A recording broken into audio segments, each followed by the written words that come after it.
चिर सजग आंखें नींदी आज कैसा व्यस्त बाना, जाग तुझको दूर जाना, जाग तुझको दूर जाना। जी हाँ मेरे प्यारे दर्शकों, सुबह की शुरुआत हो चुकी है। आप सभी जाग जाइए और हमारे साथ देखिए कार्यक्रम बिहार बिहान। मैं अर्पिता आप सभी दर्शकों का दूरदर्शन बिहार के इस खास कार्यक्रम में बहुत बहुत स्वागत करती हूँ, अभिनंदन करती हूँ। निश्चित रूप से कई लोग सुबह 4 बजे भी उठ चुके होंगे, लेकिन कई लोगों ने अभी अभी आंखें खोली होंगी। कोई बात नहीं, अगर आप अभी भी जगे हैं तो हमारे साथ कार्यक्रम की शुरुआत कीजिए सकारात्मक विचारों के साथ और कोशिश करिए कि आज का आपका दिन बेहद खूबसूरती से बीते। इसके लिए कुछ एफर्ट्स भी हमें करने पड़ते हैं। सबसे पहले हमें अपने आप के अंदर एक ऊर्जा भरनी होती है, एक सकारात्मक ऊर्जा भरनी होती है। आप इसके लिए नेचर का सहारा ले सकते हैं। अपनी आंखों से सूरज की किरणों को देखिए। खुली आंखों से जब आप ये नज़ारा देखेंगे तो आप महसूस करेंगे कि एक शक्ति आपके अंदर प्रवेश कर रही है और आपके मन के जो नकारात्मक विचार हैं उनको दूर कर रही है और मन में ये एहसास जगा रही है कि प्रकृति हमें कितना प्रेम करती है। तो ऐसी ही बातें हमें अपने मन में लगातार लाते रहना है और ये कोशिश करना है कि हम किसी भी नकारात्मक विचार से दूर रहें। तो अनमोल वचन सेगमेंट हम जरूर आपके लिए इसीलिए लेकर आते हैं। चलिए अनमोल वचन देखते हैं और एक बार फिर से मोटिवेट होते हैं।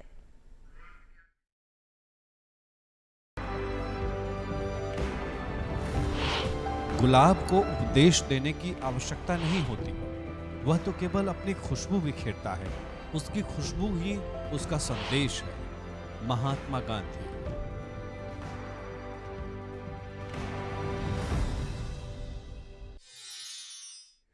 कर्म कोई भी हो, अगर हम पूरे मन से उसे करते हैं, पूरे शिद्दत से उसे करते हैं, तो निश्चित रूप से हमें बुलंदियों तक ले जाने से कोई नहीं रोक सकता है। आसमान हमारा इंतज़ार कर रहा है। आज हम आपकी मुलाकात एक ऐसे ही कलाकार से करवाने जा रहे हैं जिन्होंने बड़ी शिद्दत से, बड़ी मेहनत से अपने सपनों को पूरा किया और आज इस मुकाम पर है कि हर कोई उनकी सराहना करता है। चलिए मुलाकात आपकी भी करवा देते हैं खास मेहमान से। इस वक्त हमारे साथ स्टूडियो में मौजूद है विनीता कुमारी जी, जो कि चित्रकला करती हैं, कंटेम्प्रेरी आर्टिस्ट हैं। बहुत बहुत आपका स्वागत है कार्यक्रम बिहार बिहान में। धन्यवाद। बिहार बिहान को नमस्कार, मुझे यहाँ आगमन के लिए। हम ज़रूर जानना चाहेंगे मैम कि आप कैसे बनाती हैं इस आपके आर्ट को। अगर कायदे से देखा जाए तो कहते क्या हैं, आप अपने विचारों से कैसे इसे प्रस्तुत करेंगी? जी अर्पिता जी, ये जो कला है ये समकालीन कला है और ये आज की कला है और ये इसको हम मुक्त कला भी कहते हैं। जैसे इस कला में हम किसी विषय या कोई शैली से बंध के काम नहीं करते हैं। ये बिल्कुल ही मुक्त कला है और इसमें विविधता है, इसमें एक स्वतंत्रता है, एक प्रवाह है और उसी विविधता के अंतर्गत हम अपने आर्ट को दिखाते हैं, बिल्कुल मुक्त होके, बिल्कुल स्वच्छंद होके। बिल्कुल वो विविधता हमें चित्रों में बहुत अच्छे से नजर आई। कभी आपने बुद्धा के चित्रों को पेंट किया है तो कहीं समंदर किनारे एक योगी ध्यान में मग्न नजर आया, कहीं एक महिला का चित्र नजर आया जिसके आंसू भी नजर आए। तो ये जो विविधता है आपके चित्रों में, जो इसका विषय आपने लिया है, अगर आप इसके बारे में बताएं हैं।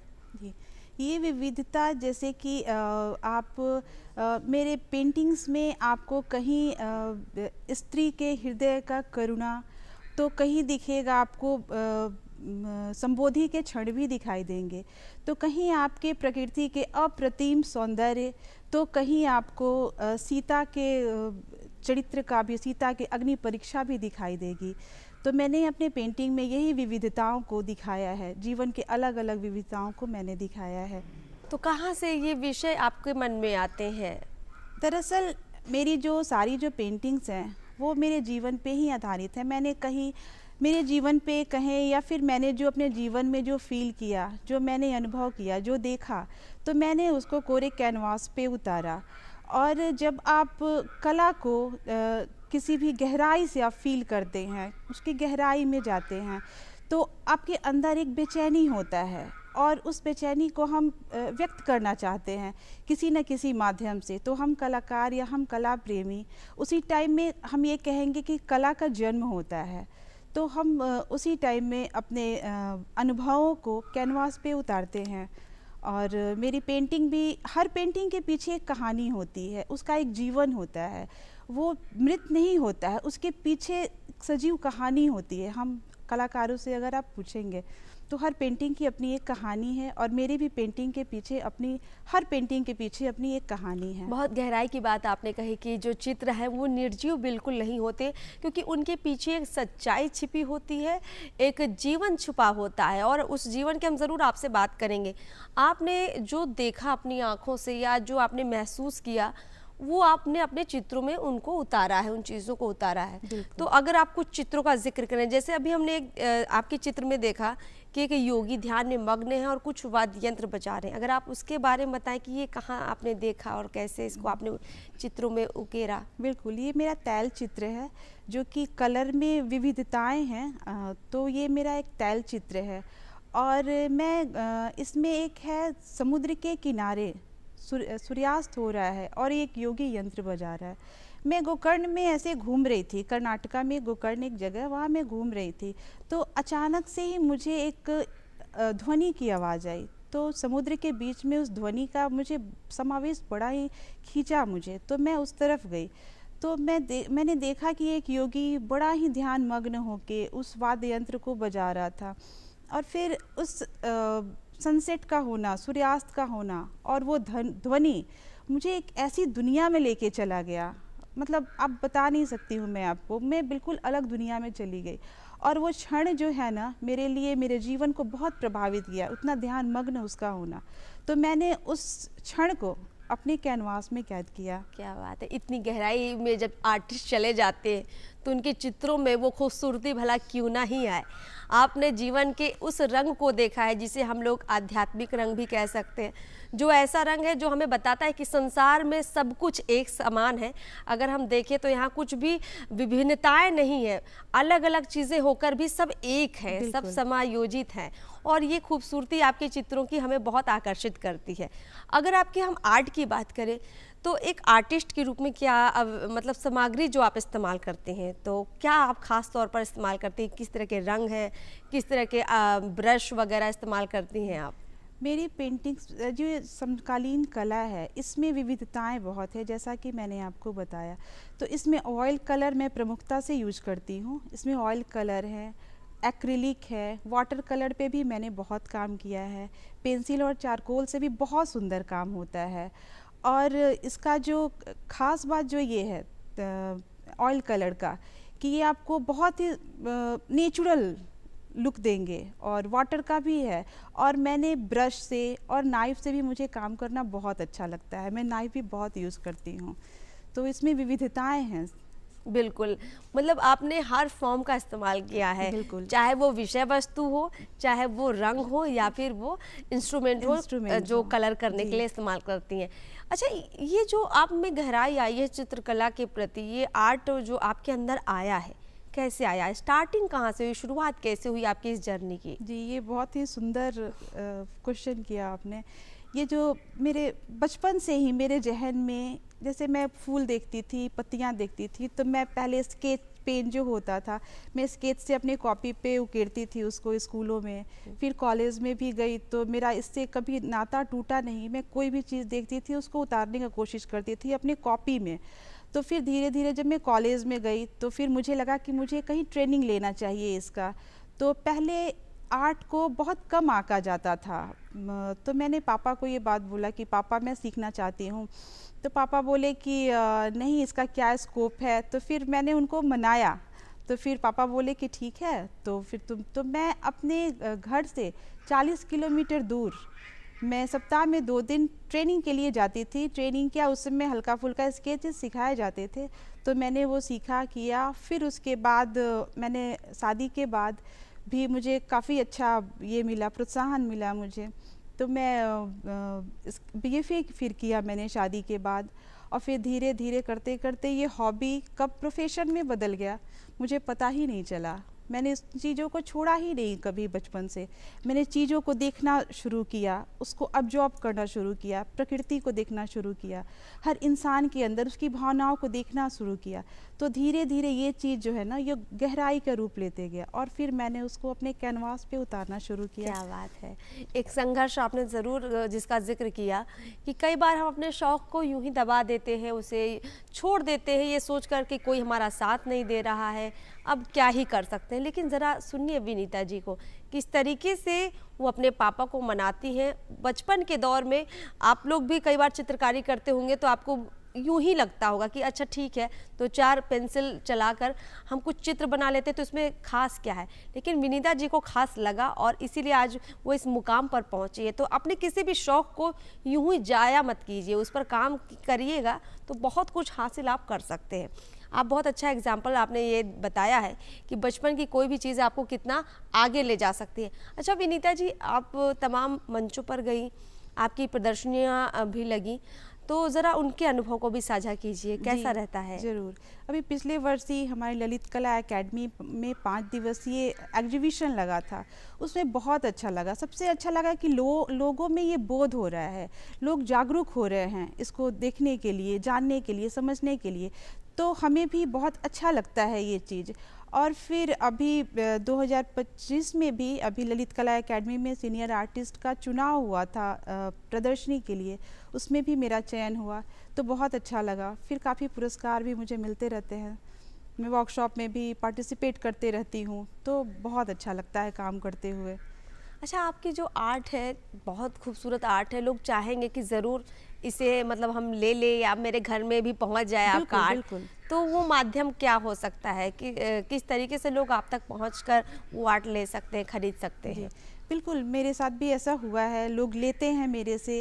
जैसे कुछ फैमिली फ्रेंड्स भी हैं या फिर हम जो एग्जिबिट करते हैं उससे लोग जानते हैं और पेंटिंग देख के ख़रीदते हैं। और आजकल तो सबसे बढ़िया जरिया आर्टिस्ट के लिए या हर लोगों के लिए बढ़िया जरिया सोशल मीडिया हो गया है। हम फेसबुक पे डालते हैं, इंस्टा पे डालते हैं, सोशल मीडिया के जरिए पूरे वैश्विक स्तर पे हम इसको लेन देन कर सकते हैं, इसको दे सकते हैं वैश्विक स्तर पे। पूरी दुनिया सोशल मीडिया प्लेटफॉर्म है, उसके जरिए लोग आपसे संपर्क करते भी हैं और कर भी सकते हैं। बिल्कुल। और आपकी आर्ट तक पहुंच सकते हैं। बहुत अच्छा आपने एक माध्यम बना लिया है, क्योंकि बहुत सारे कलाकार हैं, कला तो बनाते हैं लेकिन उसे लोगों तक कैसे पहुंचाना है अभी शायद उतना उस पर काम नहीं हो पाया है, लेकिन आप उस तरफ आगे बढ़िए, ये बहुत अच्छी बात है। तमाम कलाकार भी इस तरफ कदम बढ़ा सकते हैं। विनीता जी, हर कलाकार के कई शौक होते हैं। आप एक चित्रकार हैं, तो आपके इसके अलावा क्या शौक है? ज़रूर मेरे जानने में दिलचस्पी है, क्योंकि आप बहुत डेप्थ में जा रही हैं अपनी आर्ट में, तो और किन चीज़ों की डेप्थ में आप गई हैं? मैं पेंटिंग तो करती हूँ और मुझे लगता है कि मैं जीवन के विभिन्न रंगों को जानी हूँ तब जब मैं ट्रैकिंग करती हूँ, मैं ट्रैवलिंग करती हूँ। तो मुझे ट्रैवलिंग के दौरान बहुत सारी चीज़ों को देखने का मौका मिला, नज़दीक से फील करने का मौका मिला। जैसे कि मैं कुछ उदाहरण भी आपको देना चाहूँगी। अनायास ऐसे ही हम लोग एक बार हिमालय में ट्रैकिंग कर रहे थे, तो उसमें मेरी नज़र एक पत्थर पे पड़ी, बड़ी सी पत्थर थे, उस पर नज़र पड़ी, तो मैंने देखा वहाँ पे कुछ शैवाल उगे हुए थे। शैवाल जो ये काई होता है ना, ये काई, तो उसमें मैंने हर रंगों को देखा। हरे भरे रंग थे, कुछ पीले रंग थे, नारंगी रंग थे, धीरे धीरे वो मरता हुआ वो जो काई कालापन लिए हुए, तो मैंने वो देखा उस पत्थर पे कि वो जीवन के सारे कलर हैं यहाँ पे। तो मेरी एक पेंटिंग एब्स्ट्रैक्ट में है, आपने देखी होगी, तो वो नाइफ भी यूज़ हुआ है उसमें, तो मैंने उसका नाम द लाइफ दिया है। और मैं ऐसे चलते गई अपने जीवन में, और दरअसल मेरी जो पेंटिंग्स हैं वो मेरी ही कहानी, मेरी ही फीलिंग्स, मैं उसी तरह से अपने पेंटिंग को बनाती हूँ, कैनवास पे उकेरती हूँ। जो मैं देखती हूँ, जो मैं फील करती हूँ, वही मैं अपने कुछ भी कल्पना नहीं है, जो भी है रियलिटी है, सच्चाई है ज़्यादातर। और बहुत गहराई से जो चीज़ आप ऑब्जर्व कर लेते, जैसे आपने बताया कि आप कहीं घूमने गई और वहाँ आपने कुछ अलग अलग आकृतियाँ देखी या कुछ अलग चीज़ें देखी, तो उनको अपने जहन में उतार कर उसको चित्रों में परिवर्तित कर देते हैं। और ये चीज़ें आपको हुई जब आप ट्रैवलिंग करते हुए चीज़ों को देखने के लिए आपको ये मौका मिला। यानी ट्रैवलिंग एक बहुत अच्छा माध्यम है तमाम कलाकारों के लिए, चाहे कोई भी आर्टिस्ट हो, किसी भी माध्यम का आर्टिस्ट हो, अगर वो ट्रैवलिंग करते हैं तो मुझे लगता है कि इससे बड़े ज्ञान का कोई जरिया हो नहीं सकता। एक आम इंसान के लिए भी ट्रैवलिंग काफ़ी इंपॉर्टेंट होती है। बिल्कुल। अच्छा, अपने बारे में और बताइए विनीता जी, घर परिवार में आपके कौन कौन है, किस तरह से सहयोग मिलता है इस फील्ड में, क्योंकि चैलेंजेस भी हैं, काफ़ी ज़्यादा संघर्ष भी है। मेरे घर में मेरी पति हैं, मेरे सास है, मेरे 2 बच्चे हैं, तो काफ़ी सपोर्ट रहता है उनका हर चीज़ में। उन्होंने कभी मुझे इस चीज़ के लिए नहीं रोका, जैसे कि मैंने आपको बताया शादी के बाद मैंने BFA किया, या फिर मैं पूरी तरह से स्वतंत्र हूँ। जैसे ये कला स्वतंत्र है, इसमें बहुत सारी विविधताएं हैं ना, तो वैसे ही मैं अपने घर में भी स्वतंत्र हूँ कुछ भी करने के लिए। पूरा फुल सपोर्ट है इसके लिए मुझे। और मैं ट्रैकिंग भी जाती हूँ, ट्रैवलिंग भी जाती हूँ, तो मैं सोलो तो नहीं जाती हूँ, तो फिर मैं फैमिली के साथ ही जाती हूँ, मेरे मन से जाती हूँ। तो बहुत सपोर्ट है, बहुत अच्छा लगता है ये चीज़। परिवार का साथ हो तो आदमी हर काम में बहुत अच्छे से मुकाम हासिल कर सकता है, आगे बढ़ सकता है निश्चित रूप से। अच्छा, जो भी ये चित्रकारी के बारे में हम तमाम बातें कर रहे हैं और आपके जीवन पर भी तमाम बातें कर रहे हैं, बहुत सारे हमारे युवा चित्रकार हैं जो ज़रूर जानना चाहेंगे कि अगर उनको एक अच्छा आर्टिस्ट बनना है, एक अच्छा चित्रकार बनना है, तो उसके लिए उनको करना क्या होगा, कहाँ से पढ़ाई करनी चाहिए, कितनी पढ़ाई करनी चाहिए, और ये जो विषय वस्तु आपने बताई वो उसका चुनाव कैसे कर सकते हैं? देखिए, आज के ज़माने में तो इसके बहुत सारे स्कोप हैं और युवा कलाकार के लिए बहुत सारे ट्रेनिंग सेंटर हैं, कॉलेज है, स्कूल है। आप इसका शिक्षा बहुत अच्छे से ले सकते हैं। और उसके बाद जब तक आप मेहनत नहीं करेंगे, मेहनत का तो कोई विकल्प नहीं है, मेहनत तो करना ही पड़ेगा आपको।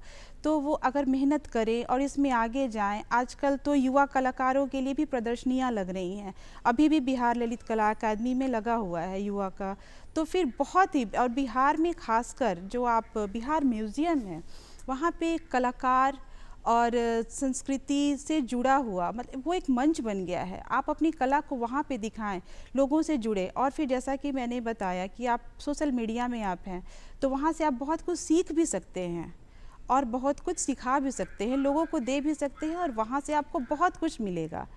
तो आजकल बहुत स्कोप है इसका युवा कलाकारों के लिए। मैं ये कहना चाहूँगी कि वो तहे मन से इस काम को चुनें और करें। और एक समाज का तभी निर्माण हो सकता है जब आपके अंदर कला हो।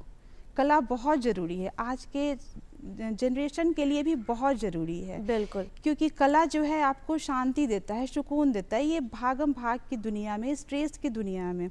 और मैं ये मानती हूँ कि कला हर किसी के अंदर है, उसको निखारना है, उसको लाना है आगे।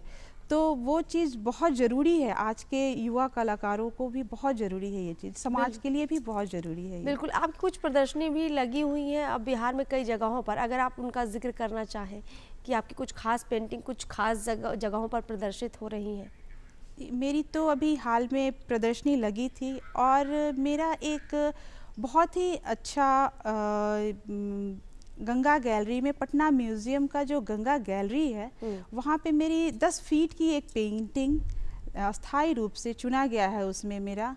तो उसमें अस्थाई रूप से पेंटिंग वो लगी हुई है, और उसमें गंगा के जनजीवन को दिखाया गया है बहुत उसमें, और बिहार के ही गंगा जीवन को दिखाया गया है। कैसे हम छठ पूजा करते हैं, कैसे बिहार में गंगा आरती होता है, और फिर हम शमशान भी जलाते हैं गंगा में, और फिर व्यापार भी होता है। तो इस तरह से हमने उन चीज़ों को सजाया है, दिखाया है। आप ज़रूर पटना म्यूज़ियम का जब उद्घाटन हो, अभी उद्घाटन तो नहीं हुआ है, तो आप ज़रूर जाएं और उसको देखें। चलिए, बहुत अच्छा लगा विनीता जी आपसे बातचीत करके। तमाम आपने अपनी चित्रकला के बारे में जो बातें रखी, बड़ी दिलचस्प बातें थी आपकी। बहुत बहुत शुक्रिया आपका कार्यक्रम बिहार में आने के लिए, बहुत बहुत शुक्रिया। धन्यवाद। दर्शकों, हम लगातार बात कर रहे थे चित्रकला के बारे में। चित्रों की जो दुनिया है, ये रंगों की दुनिया है, ये भावों की दुनिया है, और इस दुनिया में अभी हम और गोते लगाएंगे। जी हाँ, हम आपकी मुलाकात एक और ऐसे ही कलाकार से करवाने जा रहे हैं जो अपने चित्रों के माध्यम से अपने जीवन में कई रंग भर रही हैं। चलिए उनका स्वागत कर लेते हैं कार्यक्रम बिहार में अर्चना कुमारी जी, जो कि मिथिला पेंटिंग करती हैं। बहुत बहुत स्वागत है अर्चना जी कार्यक्रम बिहार में। अर्पिता जी, आपका भी बहुत बहुत मिथिला पेंटिंग ने आज पूरी दुनिया में अपनी एक खास पहचान बना ली है। वजह है जो मिथिला पेंटिंग का ओरिजिन है। आज भी मिथिला के लोगों ने अपनी संस्कृति को बचा कर रखा है। और देखिए हमारे साथ अर्चना जी भी मिथिला पेंटिंग को जो लेकर आई हैं तो अपने खास अंदाज में लेकर आई हैं, अपनी मिथिला की वेशभूषा में आई हैं। तो अर्चना जी, सबसे पहले तो आप हमारे दर्शकों को मिथिला जो आपकी पेंटिंग है इसके बारे में बताइए कि मिथिला जो पेंटिंग है ये किस तरह की कला है, कैसे इस पर आप लोग काम करते हैं?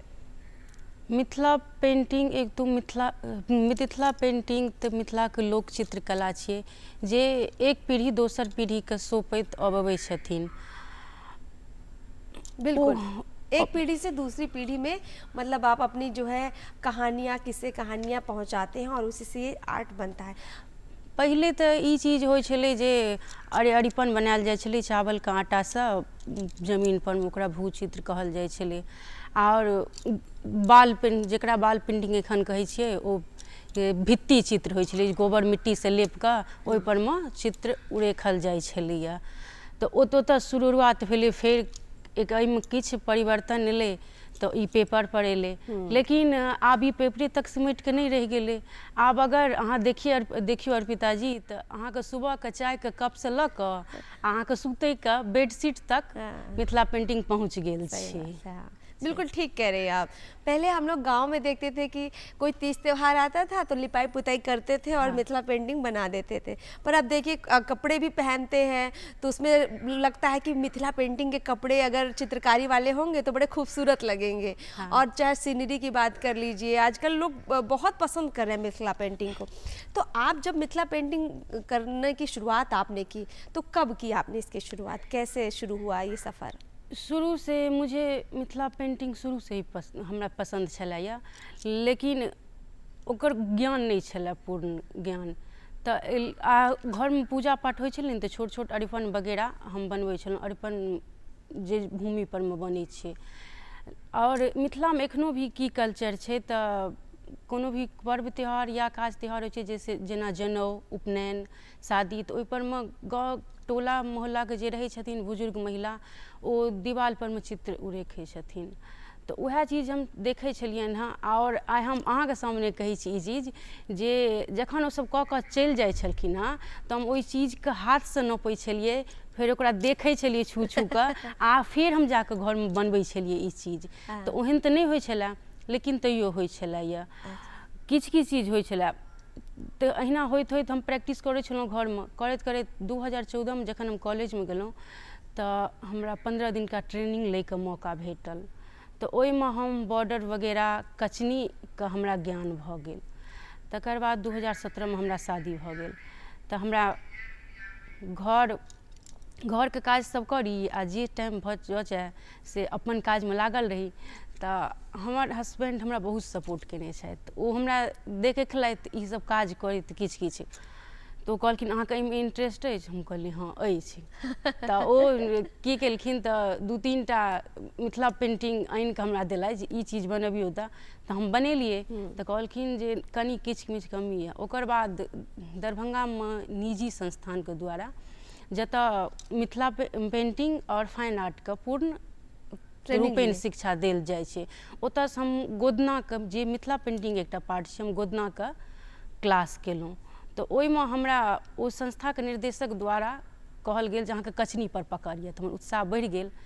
तकर बाद किछु दिनका बाद हम पद्मश्री दुलारी देवी जे राँटीके छथिन, जिनका हम गुरु माँ कहै छियनि, हुनका लग जाकऽ हम शिक्षा लेलहुँ। तो हुनका लग जाकऽ हमरा पूर्ण रूपे हम शिक्षा लेलहुँ मिथिला में। तकर बाद वएह कहलथि बौआ सौराठ छै मधुबनीके अन्दर, ओतऽ मिथिला चित्रकला संस्थान छै, ओतऽ हम गेलहुँ, हमर एडमिशन भेल, हम ओतऽ स्टूडेंट छी। क्या बात है। मतलब जब घर परिवार में वो चीज़ें देखती थी और बनाती थी, फिर शादी ब्याह हो गया, तब तक मतलब आपने नहीं सोचा था कि इसमें कुछ करियर बनाना है या इसमें मतलब आपको आगे जाना है।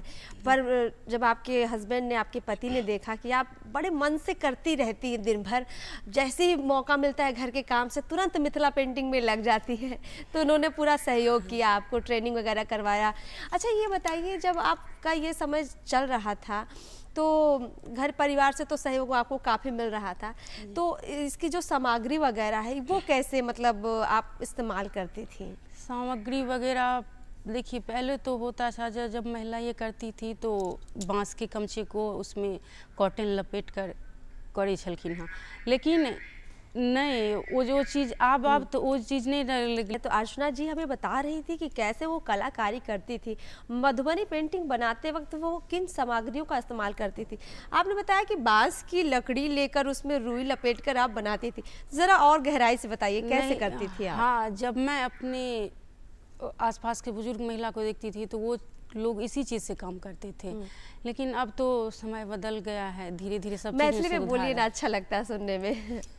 समय बदल गेलिए तो धीरे धीरे सुधार अबै छै सब चीज में, तो वो आब तो ब्रश नीब के यूज होइ छै, लेकिन पहले की होइ छलै जखन महिला के किछु नहीं छलै ना तो बाँस के कमची लऽ कऽ ओहि पर में कॉटन रुई लपेट कऽ आ ताहिसँ जेना नेचुरल करल सिंदूर से लाल रंग, हल्दी के पीस के हरा रंग, चूना से व्हाइट रंग और सीम के पत्ता से हरा रंग, नील पाउडर से नीला रंग, आ गेरू मिट्टी से ज़्यादातर वो सब गेरू मिट्टी के यूज करे छलखिन हाँ, ओकरा घोरि के तै से बनबै छलखिन, लेकिन आब तो से चीज नहीं छै।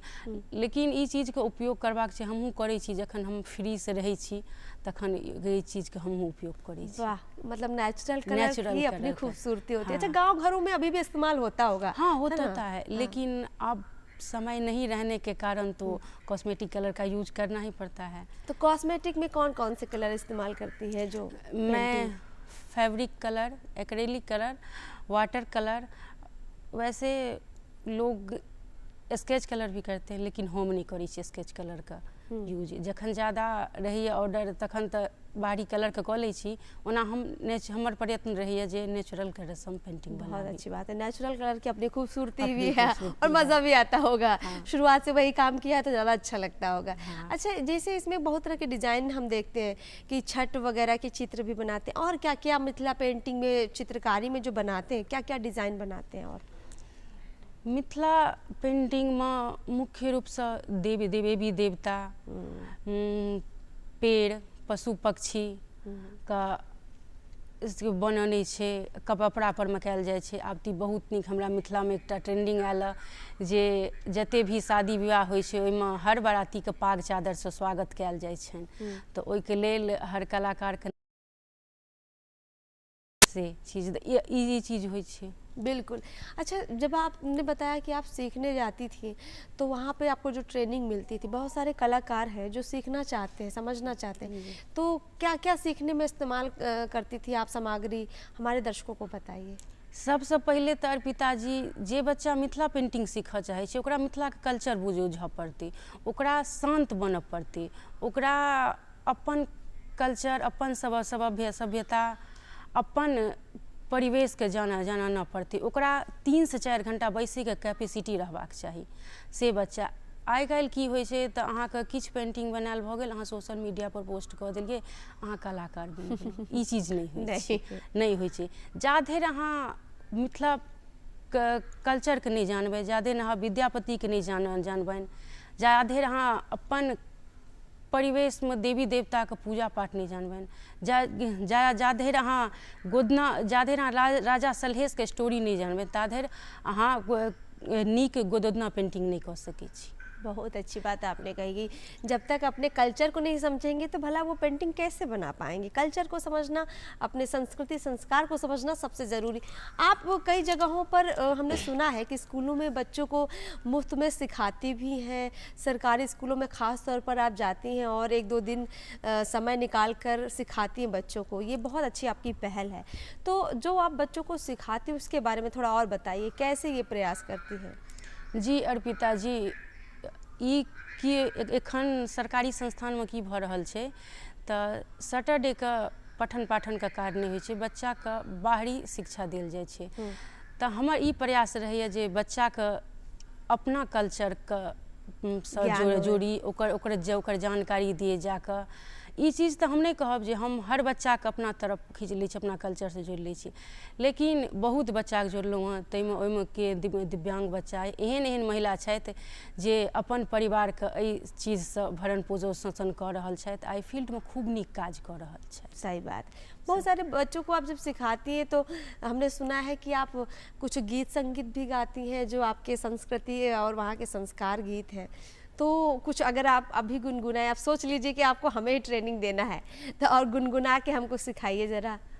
ठीक है, तो जैसे हम शिव जी का पेंटिंग बना रहे हैं, तो शिव जी का जब भी जखने बात अबै छै तखने तो विद्यापति के बात एबे करतनि, तो हम विद्यापति के नचारी सुनबै छी।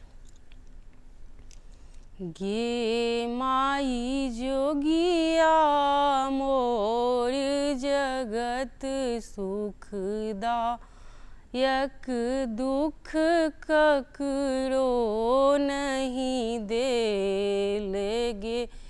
माई जोगिया मोर जगत सुखदा, यक दुख ककरो नहीं देल।